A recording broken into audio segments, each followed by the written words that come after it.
ઉત્તાણ સત્તાણમણ કામણમ પૂરણે કપતરુ કામજેનુમમ દુઃખદોહગદારિદ્ર નિન્નાસણમ સિદ્ધચક્કમ સયાસન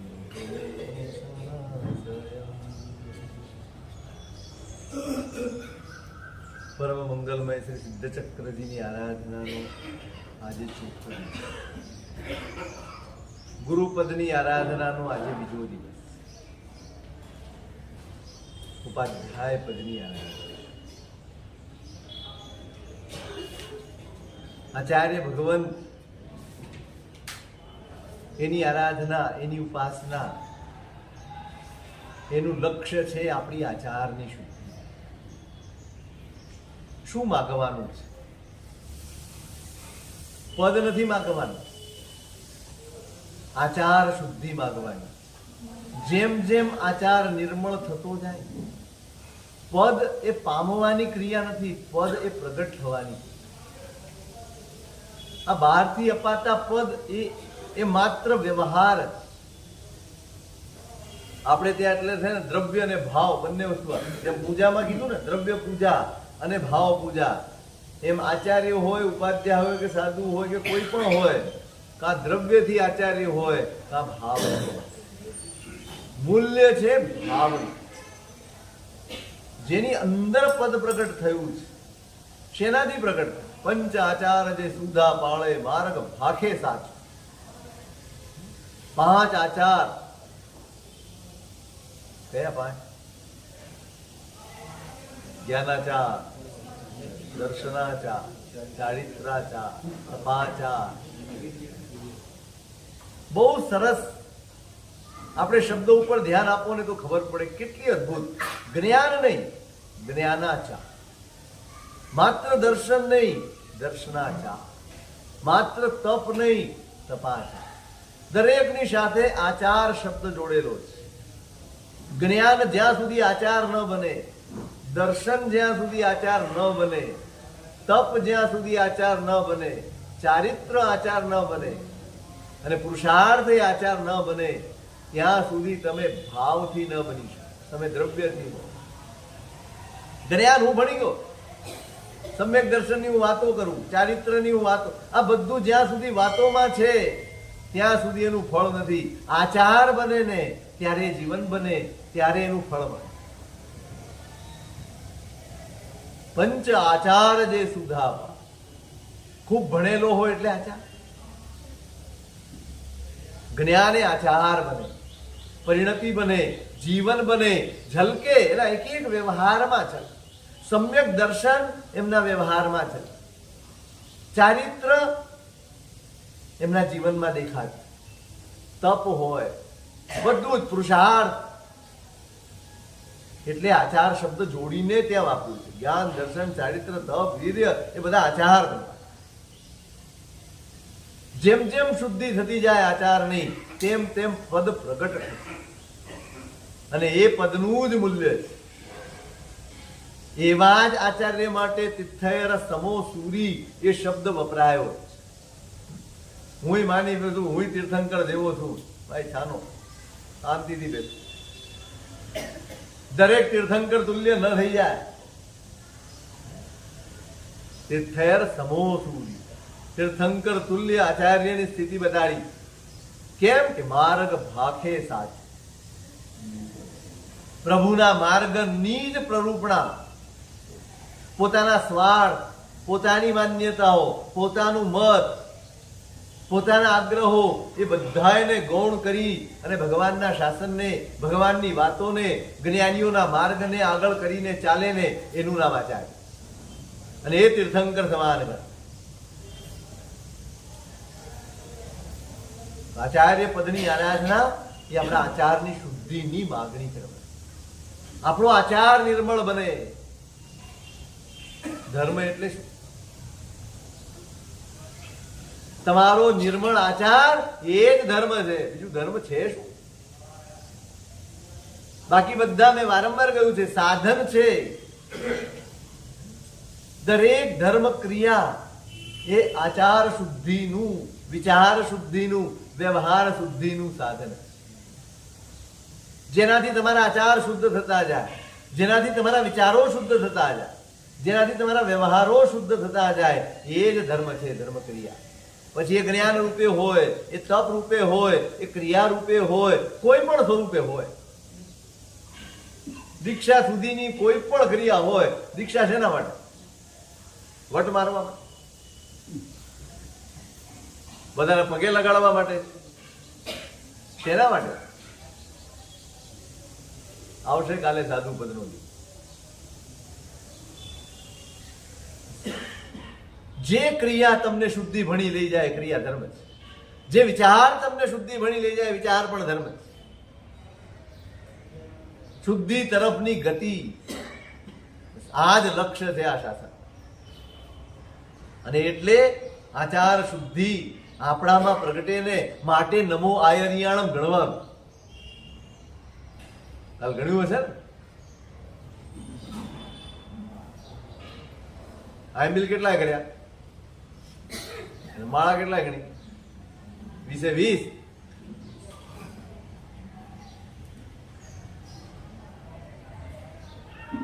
આચાર શુદ્ધિ માટે આચાર્ય પદની પૂજા અને ઉપાધ્યાય પદની પૂજા. આજે ઉપાધ્યાય પદનો બહુ જ મોટી જવાબદારી છે. ઉપાધ્યાય ભગવંતો, આચાર્ય ભગવંતની જવાબદારી છે સંઘ, શાસન, સમાજ, એનું ધ્યાન રાખવા, એની જવાબદારી લઈને ચાલે.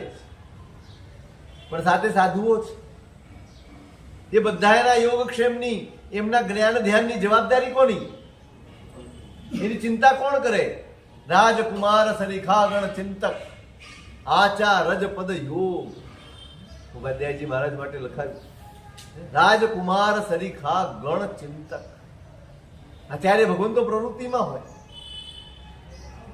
શાસનની ચિંતામાં ને શાસનની ચર્ચામાં ને શાસનની પેલામાં હોય, પણ સાથે બધા જે હોય એમના યોગક્ષેમ, એમનું જ્ઞાન ધ્યાન દેખાય ને એટલું સહેલું નથી હોતું. દીક્ષા આપવી બહુ સહેલી છે, એને પાર પમાડવાનો છે. પાર પમાડ, અને એ જવાબદારી બહુ જ અઘરી છે. અને એ જવાબદારી નિભાવે છે ઉપાધ્યાય ભગવાન. કોઈ પ્રમાદમાં ન સરી પડે, કોઈ વિકલ્પોમાં ન અટવાઈ જાય, કોઈ વિચારે ન ચડી જાય, કોઈ તરંગે ન ચડી જાય, એનું ધ્યાન રાખવાનું છે. દરેકનું ધ્યાન રાખવાનું, સતત એને જોડી રાખવાનો. શેમાં? જ્ઞાનમાં, ધ્યાનમાં, ક્રિયામાં, અભ્યાસમાં. ભણાવવાના છે, બધા એને ભણાવવાના. ભણાવી દેવું, શબ્દો નથી આપવાના, પ્રકાશ આપવાનો. શબ્દો નથી આપવાના. શબ્દો તો કોઈ બી ભણાવી, તમે ગાથા લેવા આવો ને હું ગાથા આપી દઉં. અહીં શબ્દો નથી ગોખવાના, અહીં શબ્દો નથી ભણવાના, પણ શબ્દોમાંથી પ્રકાશ મેળવવા. અને પ્રકાશ પમાડવાનું કામ ઉપાધ્યાયજી મહારાજ. ખબર છે આ જીવ અહીં સુધી આવ્યો છે, પુરુષાર્થ કર્યો છે, કર્મનો ક્ષયોપશમ છે, સંયમ સુધી પહોંચી ગયો છે. હવે સૌથી અઘરી જવાબદારી પછી શરૂ થાય. દીક્ષા લીધી એટલે બધું પતી ગયું? ના, પછી તો શરૂ થાય. દીક્ષા લે એટલે બધું બહાર બદલાય છે, અંદર કશું જ બદલાય.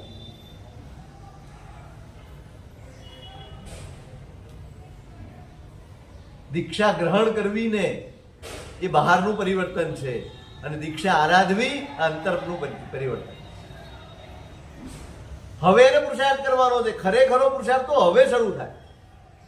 અને એ પુરુષાર્થમાં ડગલે ને પગલે જેમની નજર હોય, જેમની ચિંતા હોય, જેમની સહાયક હોય, એનું નામ ઉપાધ્યાય.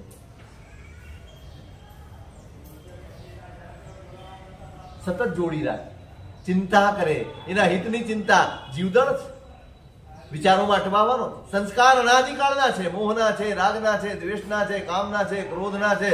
બધા જ સંસ્કારો લઈને આવેલો જીવ છે. કપડા બદલાયા છે, અંદરનું પોત હજી બદલાયું નથી. અને એ બદલવા માટે જ આ સંયમ.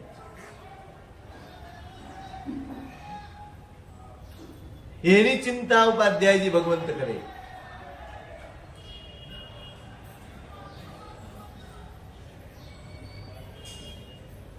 ક્યાંક પ્રમાદ બી જાગશે, ક્યાંક વિકલ્પો પણ જાગશે.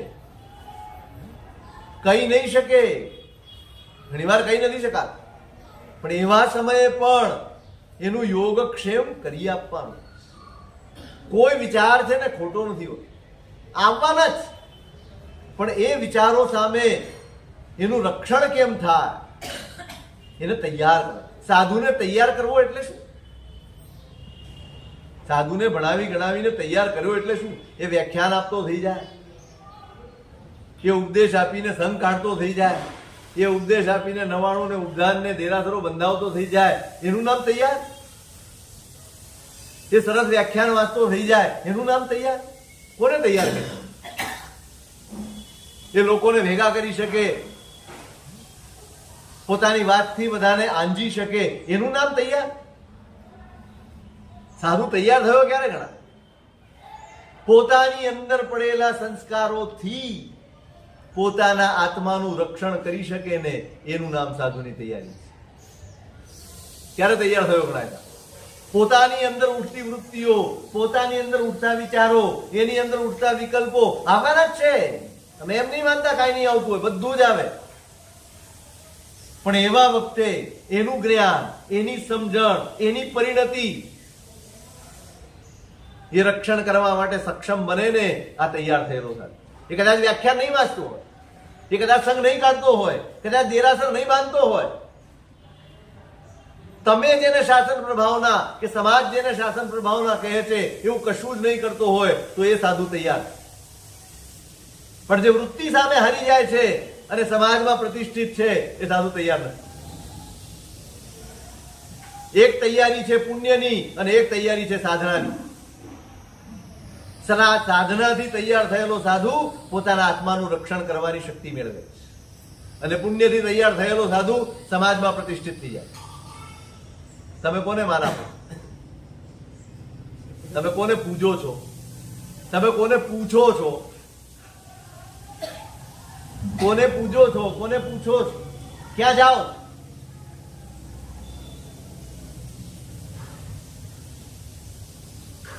વાત અહીંયા જ આવીને ઉભી રહી. આમ તૈયાર કરવા, પોતાનું રક્ષણ કરવા માટે પોતે સક્ષમ બને ને, એ જ સાધુતા. સાધુતા પુણ્યથી નથી મપાતી, સાધનાથી મપાય. અને સાધના આ છે, પોતે અંદરથી સક્ષમ બનતો જાય. ઉપાધ્યાય ભગવંત પાસે જ્ઞાન અર્જન કરે, સક્ષમ બને. સતત સંઘર્ષ કરવાનો છે, ક્ષણે ક્ષણે સંઘર્ષ કરવાનો. આ ઘડી બે ઘડીનો સંઘર્ષ નથી, આ કલાક બે કલાકનો સંઘર્ષ નથી, આ દિવસ બે દિવસનો કે મહિના બે મહિનાનો સંઘર્ષ નથી. દીક્ષા લીધીને ત્યાંથી આખી જિંદગી જીવે ત્યાં સુધી આ સંઘર્ષ ચાલવાનો. અનેક તરંગો, અનેક વિકલ્પો, અનેક વિચારો, અનેક ઈચ્છાઓ, અનેક એષણાઓ જાગ્યા જ કરે. અને સાવધાન રહીને સતત અમે વિહાર કરીએ ને, કેટલો ટ્રાફિક હોય આ મુંબઈના રોડ ઉપર, કેટલો ટ્રાફિક, કેવી રીતે ચાલાય? કેવી રીતે ચાલાય? તમે સમજો, સાધુની દ્રવ્ય ક્રિયામાં પણ એવો સંકેત મૂક્યો છે કે આપણને ભાન થાય કે શા માટે અજવાળું થાય ને પછી નીકળવાનું કીધું. તમે આનો સંકેત સમજો? આપણે બહુ સ્થૂળ દ્રષ્ટિથી વિચારીએ છીએ, અજવાળું થાય એટલે વિહાર કરવાનું. નહીં, અજવાળું અંદર બી ન પથરાય ને ત્યાં સુધી એક પણ કામ થતું. એ લોકો સાધુને બોલવું હોય તો પેલા અજવાળું પામવું પડે. સાધુને કઈ કરવું હોય ને, કોઈકને પ્રતિબોધ કરવો હોય તો પેલા પોતાની અંદર અજવાળું પામવું પડે, પછી કોઈકને બોલાય. આ તો સંકેત છે. વિહાર અજવાળામાં કરવાનું છે, એટલે એક ડગલું માંડવું હોય તો અજવાળું જોઈએ. પછી બહારનું હોય કે અંદરનું, પ્રકાશ વગર પગલું ન માંડે એનું નામ સાધુ.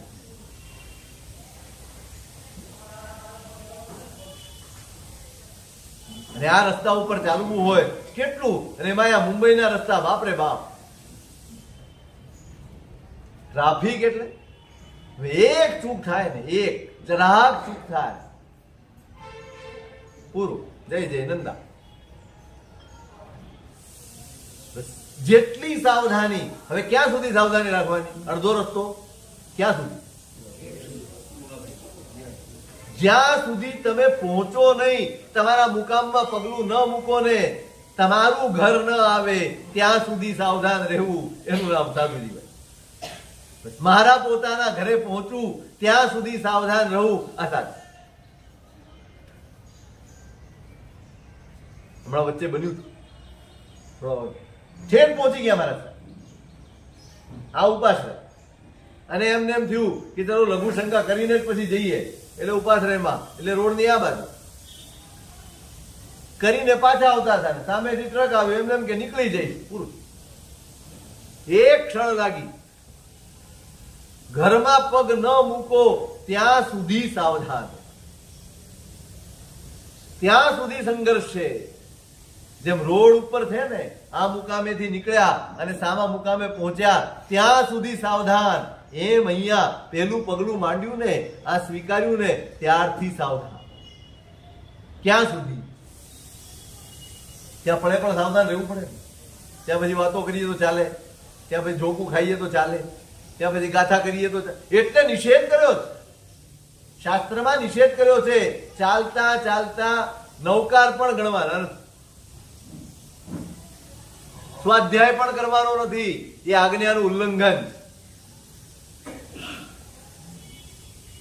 પછી વાતો કરવાની તો આવે જ નહીં, ડાફા મારવાનું તો આવે જ નહીં. બે જ કામ કરવાના છે, એક આત્મરક્ષા કરવાની છે અને એક જીવ રક્ષા કરવાની છે, બીજો કોઈ કામ નથી કરવા.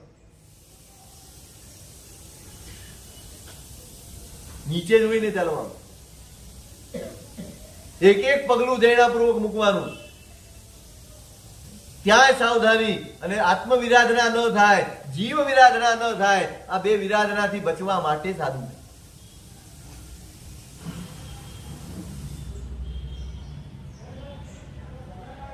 આ સંઘર્ષમાં એ સફળ થાય, સંઘર્ષ કરવાનું બળ મળે, એની ચિંતા, એની ચીવટ, એની તૈયારી કરાવે એ ઉપાધ્યાય. એમની પાસે જ્ઞાન મેળવવાનું, એમની પાસે બેસીને ક્યાંથી આવે ભાઈ? પહેલા પોતે પ્રકાશિત થયા હોય ને તો એ બીજાને પ્રકાશિત કરી. પોતે જ પ્રકાશિત ન હોય, તપ સજ્જાય રત સદા દ્વાદશ અંગના ધ્યાતા. કેવા હોય ઉપાધ્યાયજી? ભગવંતનું લક્ષણ આપ્યું છે યશો વિજયજી મહારાજ. ઉપાધ્યાયજી ભગવંતે જ આપ્યું. તપ સજ્જાય રત સદા, એની પરિણતિ એક જ હોય, નિરંતર તપ અને સ્વાધ્યાય, તપ અને સ્વાધ્યાય. બે જ વસ્તુ ભટકાવે છે, એક શરીર અને એક મન. આ બે જ નડતર છે આ સંસારના સૌથી મોટા. આટલો મોટો સંસાર કોના માટે ઉભો થયો? બહુ પ્રામાણિકપણે તમે વિચારો તો તમારી આવશ્યકતા કેટલી, અને તમારી પાસે જે સંસાર છે બધો ભોગવા એવો છે, કોના માટે ઉભો થયો? કોણ છે પાયા? એક આ શરીર. એની જેટલી ડિમાન્ડ છે ને એના માટે બધું છે. એસી કોના માટે લાવ્યા? ગાદલા પસંદ કરવામાં આટલી માથાકૂટ કોના માટે? ખાવા પીવાની માથાકૂટ કોના માટે? પરિવારની માથાકૂટ કોના માટે? ઘરની માથાકૂટ કોના માટે? આ નાવા ધોવામાં સાબુ ફલાણું, શેમ્પુ ફલાણું, ઢીકણું તેલ ફલાણું લગાડવાનું, આ કોના માટે? તમારા માટે કઈ છે? તમારા માટે કશું છે? કોના માટે? તમારા માટે કાંઈ નથી. તમારે તો આ શરીર થઈને જેટલો પંપાળશો ને એના બંધાયેલા કર્મનું પોટલું લઈને તમારે ચાલે જાવ. શરીર અહીંયા રહી જશે, એ તો રાખ થઈ જશે, સમાપ્ત થઈ જશે, મુઠ્ઠી રાખમાં ફેરવાઈ જશે. પણ એના માટે તમે જે પાપ સેવ્યા હશે, અને એટલે બે વાનસ બતાડ્યા છે, તપ સજ્જાય રત સદા. શરીરનું મમત્વ તોડવા માટે તપ છે, અને મનનું મમત્વ તોડવા માટે સ્વાધ્યાય. તપ સજ્જાય રત સદા દ્વાદશ અંગના ધ્યાતા. દ્વાદશાંગીનું અધ્યયન નથી કર્યું, ધ્યાન ધર્યું. ભણી જવું એક વાત છે, અને એને ધ્યાનનો વિષય બનાવી દેવો. ધ્યાન એટલે શું? ધ્યાન એનું નામ જે તમને સાવધાન કરે એ ક્રિયાનું નામ ધ્યાન છે. જે તમને જાગૃત કરે એ ક્રિયાનું નામ ધ્યાન છે. જે તમને જગાડે ધ્યાન શું? તમને ભગવાન દેખાઈ જાય ધ્યાન નથી. તમારી જાત ઓળખાઈ જાય ને ધ્યાન. તમારી જાત પ્રત્યે તમે સાવધાન થઈ જાઓ. તમે જોજો વાતમાં આપણે ધ્યાન શબ્દ વાપરો છો. કેટલી વાર વાપરો છો ખબર? આખા દિવસમાં કેટલી વાર ધ્યાન શબ્દ વાપરો છો? કેટલી વાર? ધ્યાન રાખીને મૂકને, ધ્યાન રાખીને લેને, ધ્યાન રાખીને ચાલને. બોલવામાં ધ્યાન નથી રાખતો, ખાવામાં ધ્યાન નથી રાખતો, બેસવામાં ધ્યાન નથી રાખતો, ઊભા થવામાં ધ્યાન. આ ધ્યાન ક્યાંથી આવ્યું? આ ધ્યાન શું છે? આ ધ્યાન છે. જીવનમાં તમારી સાવધાની વણી આપે એનું નામ ધ્યાન. તમે સાવધાની ચૂક્યા એટલે તમારે કેવું પડે ભાઈ ધ્યાન રાખને બેસવામાં. પાછળ શું પડ્યું એ તો જો. સાવધાની હટી. વારંવાર ધ્યાન શબ્દ વાપરો છો. કેટલી વાર? દ્વાદશ અંગના ધ્યાતા રે. શ્રુત જ્ઞાનને ધ્યાન બનાવી દીધું. હવે એક પણ વિકલ્પ ઉઠે ત્યાં જ જીવ સાવધાન થઈ જાય. આ વિકલ્પ આવ્યો, આ વિચાર આવ્યો, આ વ્યવહાર થયો, આ ઈચ્છા જાગી, સાવધાન થાય. તમે સાવધાન થાઓ, તમારી ઈચ્છા શાંતિ. તમે સાવધાન થાઓ, તમારા ક્રોધનો ભાવ શાંત થઈ જાય. તમે સાવધાન થાઓ, તમારી ઈર્ષ્યા હટી જાય. આપણે સાવધાન નથી ને.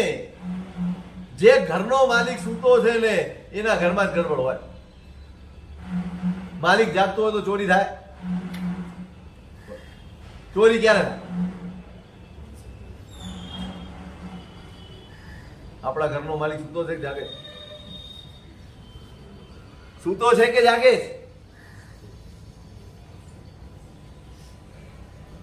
હા પાડવી ના પાડવી મોટો સવાલ. અઘરો સવાલ. અઘરો જ.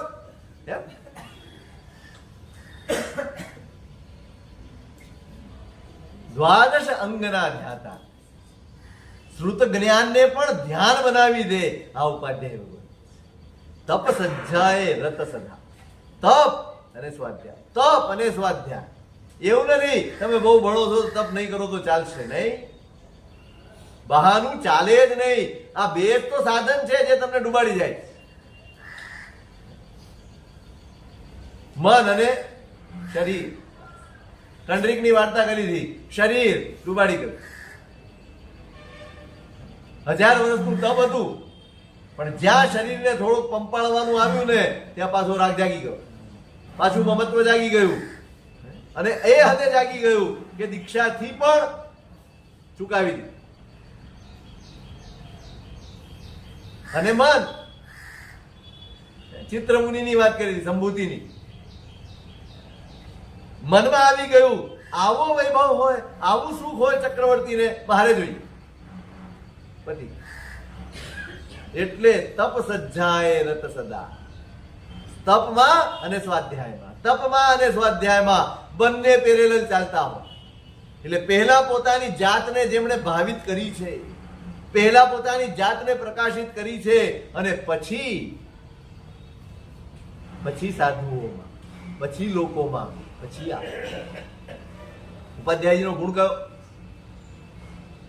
આ બધું પૂછવું પડે. કયો ગુણ?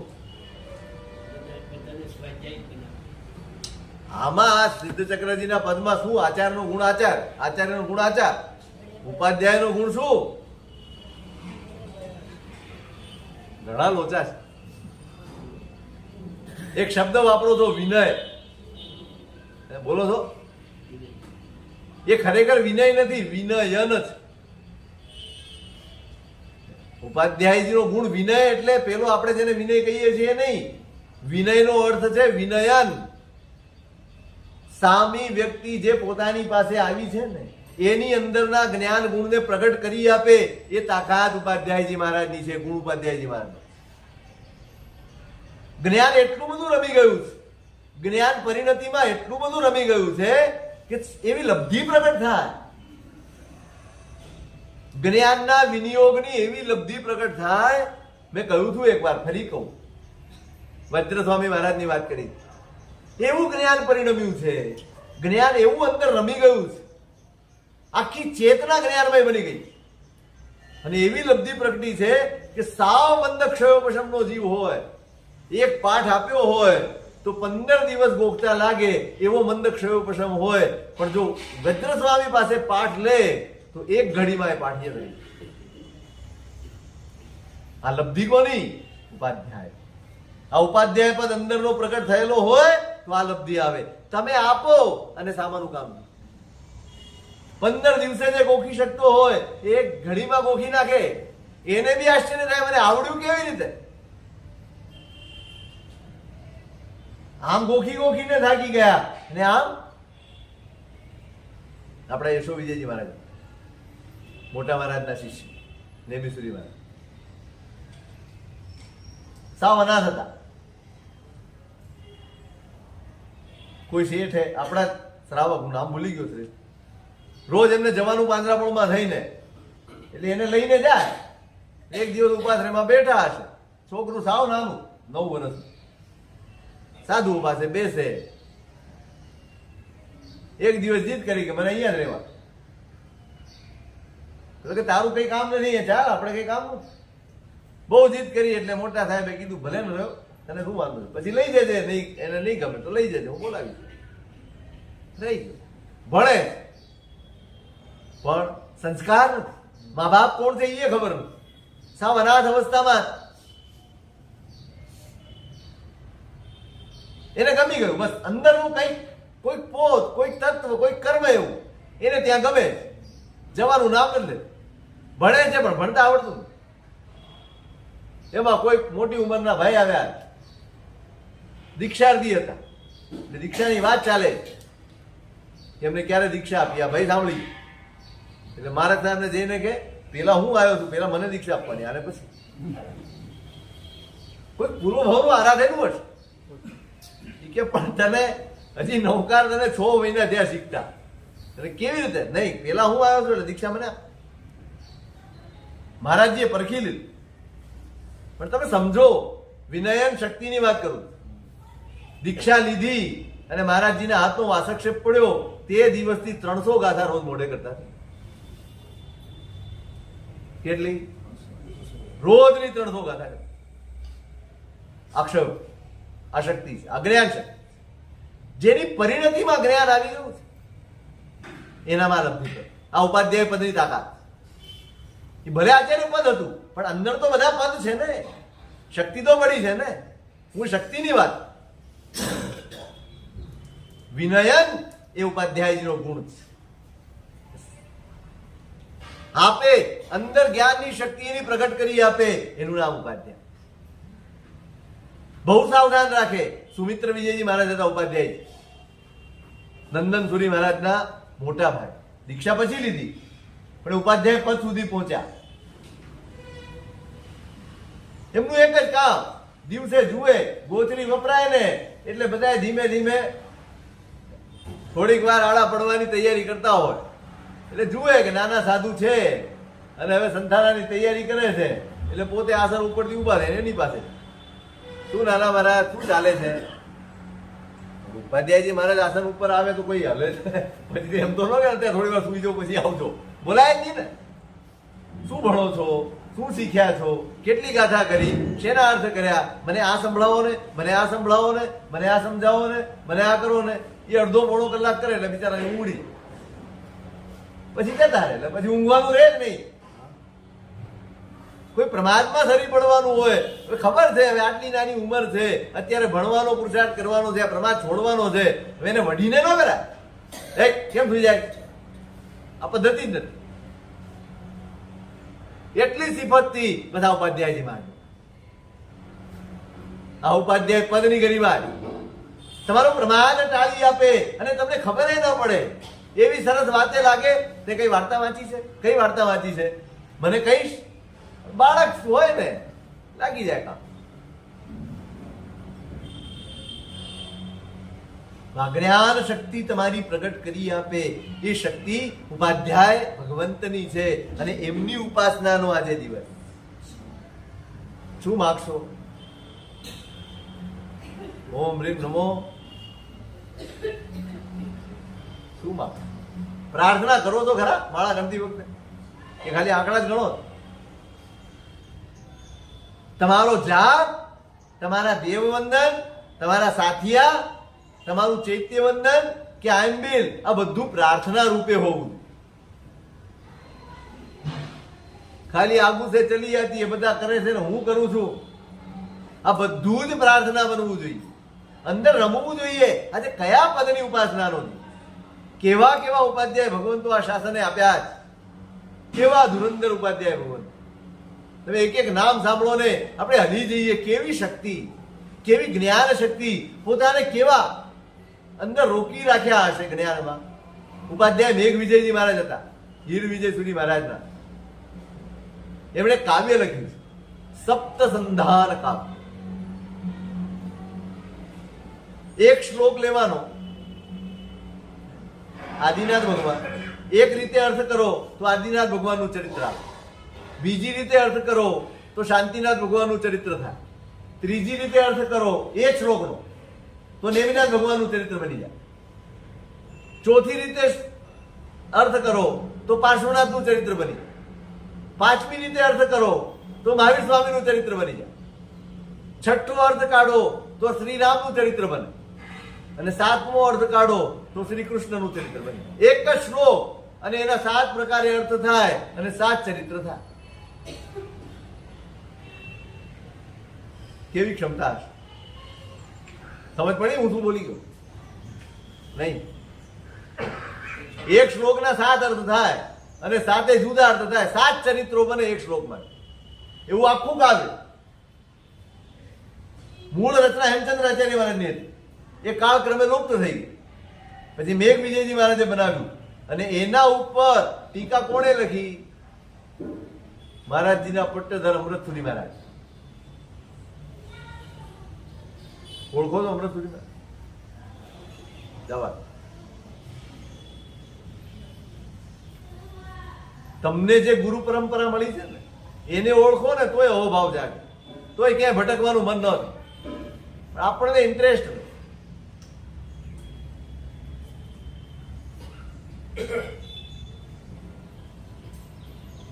ઉપાધ્યાય સકલચંદ્રજી મહારાજ. સારણા અધિક ગચ્છ માહે કરતા પણ રમતા નિજ ઘર હો. બધાયની દેખભાળ કરે. કેટલું સરસ ઉપાધ્યાયજી મહારાજની ઓળખાણ આપી છે, એટલી સરસ. સારણા અધિક ગચ્છ માહે કરતા, દરેકનું ધ્યાન રાખે. કોઈ ભૂલ કરે તો એને પાછાય વાળે, ક્યારેક ઠપકોય આપવો પડે, બધું જ કરે. પણ રમતા નિજ ઘર હો. પણ પોતાના આત્મહિતની ચિંતા ક્યારેય છોડે નહીં, પોતાની સાધના ક્યાંય છોડે નહીં. એની સાધના તો ચાલુ છે. સકલચંદ્રજી મહારાજ કપડવંત, કદાચ તમે સાંભળ્યું હશે કોઈ ગુરુ ભગવંત પાસે, ક્યાંક વાંચ્યું હશે. કપડવંતમાં ચોમાસું હતા. આ 17 ભેદી પૂજા આપણે ભણાવતા જ નથી. આપણે તો આત્મારામજી મહારાજની બોલી દઈએ, સહેલી છે ને એટલા માટે. સકલચંદ્રજી મહારાજની આખી 17 ભેદી પૂજા ક્લાસિકલ છે, એટલે આપણને ન ગમે. આપણને તો જે પૂજા તમારા ફિલ્મી રાગમાં ગોઠવાઈ જાય નહીં ગમે. તમારા ફિલ્મી રાગમાં ન ગોઠવાય એમાં તમને ન ગમે. એ ઉપાધ્યાયજી મહારાજ ત્યાં ભોયરું છે કપડવંજમાં, અને પાછળ કુંભાર વાળો. રોજ સવાર પડે અને ગધેડાઓનું કામકાજ શરૂ થાય. એમને લઈ જાય પેલા તો ઉઠે એટલે જાણ કરે કે અમે ઉઠી ગયા છે. કેવી રીતે જાણ કરે? રોજ ભૂકે. એક દિવસ સકલચંદ્રજી મહારાજ ઉભા રહી ગયા કૌશકમાં કે હવે આ ગધેડા ભૂકે એટલે કૌશક પાડવું. હવે કુદરતી એ કુંભાર ગધેડા લઈને માટી લેવા દૂર ચાલ્યો. રોજ તો અડધો કલાક, 2 કલાકમાં તો અવાજ આવે, અવાજ જ નથી આવતો. શું થાય? આપણે આવું નક્કી કર્યું હોય. કોકને મોકલવાનું મન થાય, જોન જરા શું થયું, જો તો ખરો શું થયું આજે, અવાજ કેમ નથી આવતો? ઊંચા નીચા થઈ ગયા, હજી ગધેડા કેમ બોલ્યા નહીં? હવે પેલો વહેલી સવારમાં મારે સાહેબ ઉભા રહ્યા નહીં, પેલા તો નીકળી ગયેલો. 3 દિવસે પાછો આવ્યો. કેટલા? પણ રમતા નિજ ઘર હો, એ કૌશક ધ્યાનમાં ઉભા ઉભા આખી 17 વેદી પૂજાની રચના થઈ. સકલ મુનીસર કૌશક ધ્યાને, કૌશક ધ્યાનમાં રહી અને સકલચંદ્રજી ઉપાધ્યાય ભગવંતે આખી 17 વેદીની પૂજા. શ્રીજીન રાજ તવ મહનમ ઇન્દ્રાદિક પરે કિમહમ હોવત તો ભી તુમ સબ સહનમ. શું શબ્દો વાપર્યા! કોઈ દિવસ ભણાવો ને તો તમને ખબર પડે. શ્રીજીન રાજ તવ મહનમ, ભગવાન તમારી ભક્તિ કરવાનું મન તો ઘણું એ થાય અને કરીએ પણ છે. અમને આવડે એવી કરીએ, જેમ તેમ કરીએ છીએ. ત્યાં શબ્દ વાપર્યો ઇન્દ્રાદિક પરે કિમહમ હોવત. ઇન્દ્ર મહારાજાઓએ અને દેવતાઓએ જે રીતે સેવા કરીને, જે રીતે તમારી પૂજા કરી, એ રીતે તો અમે કરી શકીએ એમ છીએ જ નહીં. તો બી તુમ સબ સહનમ, તોય ભગવાન અમે જેમ કરીએ ને એ તમે સહન કરી દો. ઇન્દ્રની જેમ તો અમે કરી શકતા નથી, પણ જેવી તેવી કરીએ. કેટલું સહન કરે અહીંયા ભગવાન? કયો જોઈએ? તમે એની સામે ઉભા રહીને રાડો પાડો ને તોય બિચારો સહન કરે. ત્યાં ઝઘડો, ભગવાનની સામે ઝઘડે, ત્યાં જોરથી બોલે, દેરાસરમાં જ રાડો પાડે. કોઈ મર્યાદા ન પડાતી હોય, ક્યારે ભગવાને ઠપકો આપ્યો? એટલે જ તમે જાઓ. એક દિવસ ઠપકો આપે ને દેરાસરમાં સોકા ઉભા સાઠ અડધા ને આવતા બંધ થઈ. આ તો ઠપકો આપે એટલે અમારી પાસે બધા નથી આવતા. જે બોલતો નથી ને એ પૂજાય છે.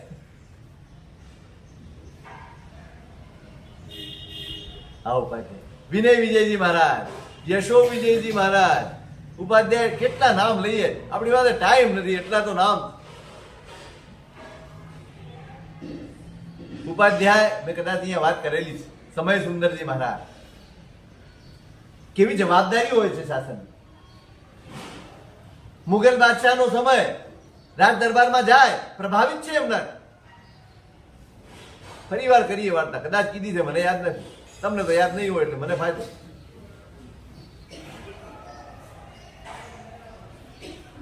આપણે તેમ કહેવાય છે કે પ્રભુના આગમ છે, પ્રભુના શબ્દો છે, એક એક શબ્દના અનંત અર્થો થાય.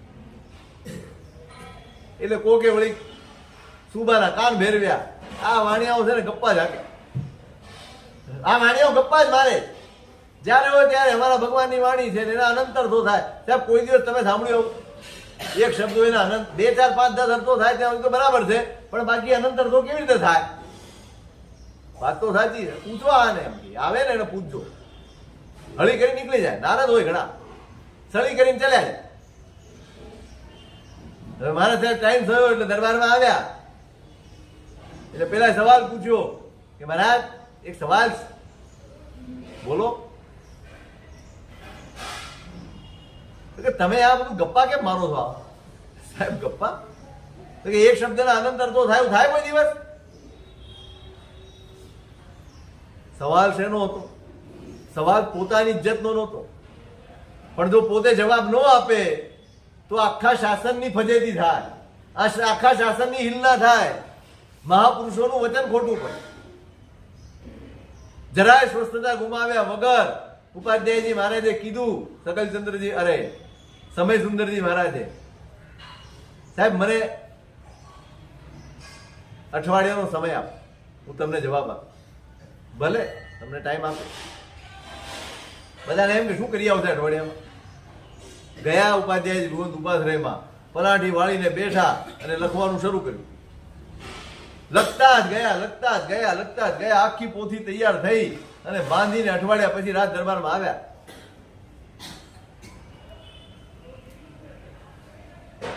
બધાને ઉત્સુકતા હતી આજે જવાબ મળે. શું જવાબ આપશે? કોઈને આશા નહીં. શું જવાબ આપશે?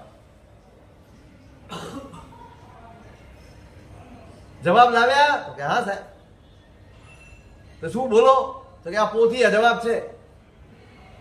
પોથી આપી, જોઈ લો. આમાં એક વાક્ય લખ્યું છે, રાજાનો દદતે સૌખ્ય. એનો સીધો સાદો અર્થ એમ થાય, રાજાઓ સુખ આપે છે. બસ આ એક વાક્ય છે. આ તમારા દરબારમાં બધા પંડિતો બેઠા છે, એમને કો આના અર્થ કરે. બધા પંડિતોએ મથામણ કરી, થોડાક શબ્દો છૂટા પડે. રાજા નો દદતે સૌખ્યમ, રાજા અમને સુખ આપે છે, એમે થાય. એવા 5, 7, 8, 10 અર્થો કર્યા. બસ બધી બધાની મર્યાદા પૂરી થઈ.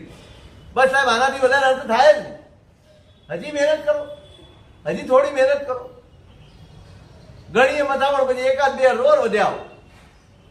પછી મર્યાદા આવી ગઈ. હવે આનાથી વધારે, હવે 3 શબ્દ રાજાનો દદતે સૌખ્યમ, 3 શબ્દનું એક વાક્ય, એના અર્થ કેટલા થઈ છે?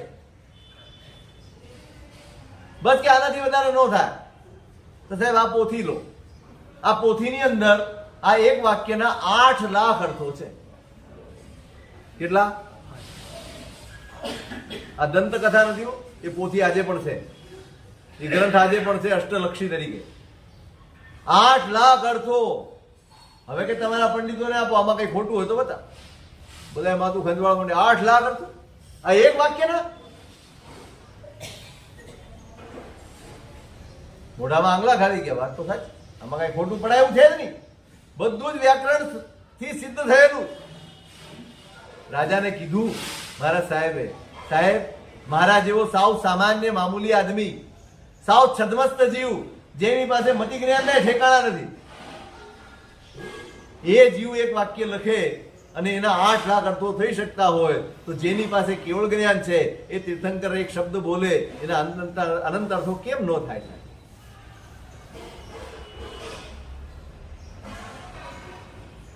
આ જવાબદારી છે.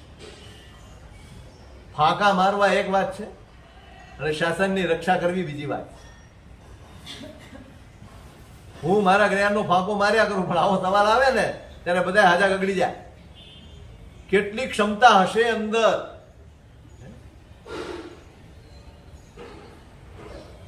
આ ઉપાધ્યાય વિનય વિજયજી મહારાજ, આપણે શ્રીપાલ રસ વાંચીએ, તમે સ્તવનો બોલતા હશો. વિનય વિજયજી મહારાજ એક તો પ્રસિદ્ધ જ છે તમારું, સિદ્ધાર્થના નંદન વિનમ, પુણ્ય પ્રકાશનું સ્તવન બોલો છો. જીન સહસ્ત્ર નામ બનાવ્યું છે એમણે, ભગવાનના 1000 નામો. પાર્શનાથના એવા નહીં, તીર્થંકરના, જીનેશ્વરના 1000 નામ. અને સૌથી મોટું પ્રધાન કલ્પસૂત્ર તો વાંચીએ છીએ આપણે, ટીકા એ એમની. સૌથી મોટું પ્રધાન લોક પ્રકાશ. દ્રવ્ય, ક્ષેત્ર, કાળ અને ભાવ 4 લોક પ્રકાશ છે, 4 ભાગ છે. શાસનનું સમગ્ર તત્વ નીચોવીને એ ગ્રંથમાં ઠાલવી. એક માત્ર લોક પ્રકાશ ભણી જાઓ ને તો ગીતાર્થ થઈ જાઓ, તો સમગ્ર શાસન સમજાઈ જાય, સમગ્ર તત્વો સમજાઈ જાય. માત્ર લોક પ્રકાશ ભણી જાઓ એટલામાં. યશો વિજયજી મહારાજ, એમને તો બધાએ ઓળખો. કેવું સમર્પણ, કેવી જ્ઞાન નિષ્ઠા, કેવું સર્જન. એમનું તો આખું ગુર્જર સાહિત્ય સંગ્રહ, એમની ગુજરાતીમાં કરેલી રચનાઓ. ઘોઘામાં બેઠા છે ઉપાશ્રયમાં સાંજે, ત્યારે તો દરિયો ચાલુ, વહાણો જાય ને આવે. બસ એમાંથી પરિકલ્પના થઈ અને સમુદ્ર વહાણ સંવાદ નામનો એક આખો ગ્રંથ રચાઈ ગયો ગુજરાતી. સમુદ્ર અને વહાણ એટલે જહાજ, એ બે વચ્ચેનો સંવાદ. એક અહંકાર કરે છે ને બીજો એને સમજાવે છે. એ આખો સંવાદ તમે વાંચો, હલી જાઓ. 125 ગાથાનું સ્તવન, 150 ગાથાનું સ્તવન, 350 ગાથાનું સ્તવન, અઢળક સ્તવનો, ન્યાયના ગ્રંથો એટલા બધા.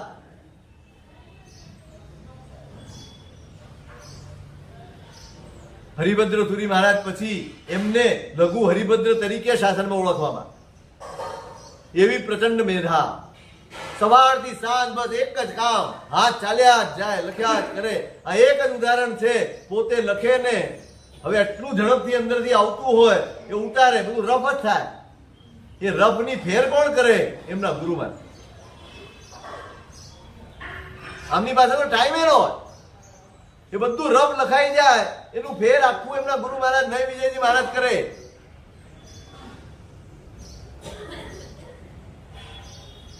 કેવા પ્રચંડ શાસન પ્રભાવ ઉપાધ્યાય ભગવંતો થયા.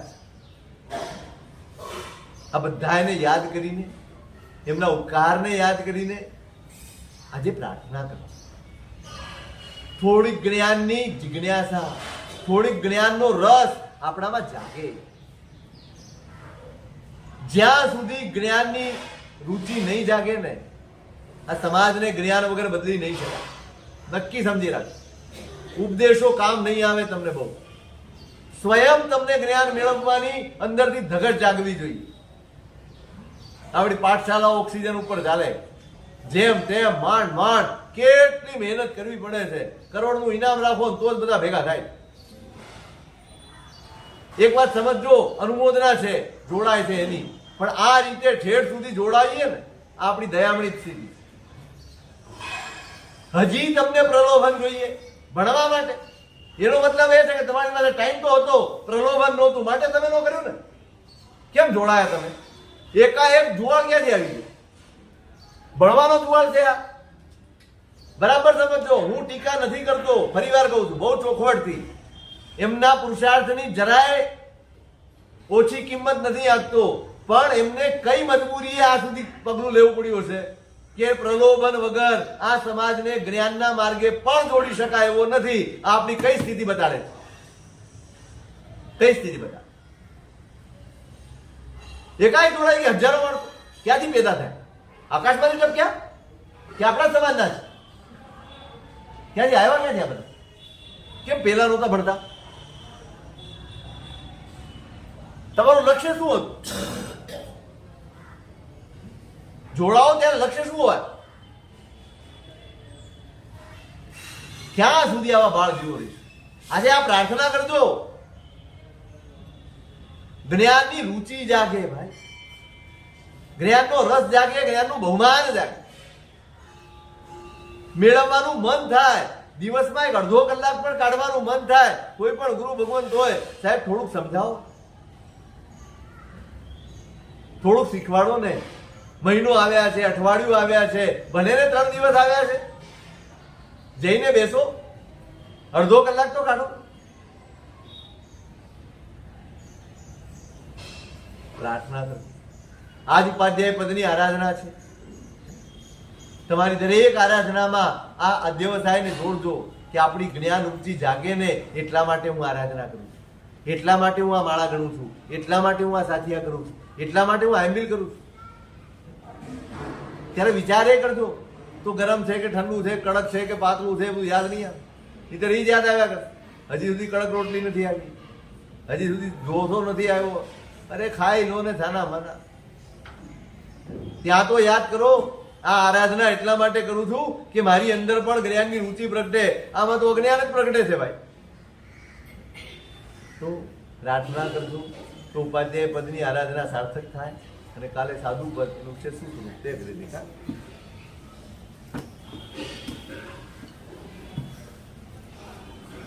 કૃષ્ણ વિના ભગવાન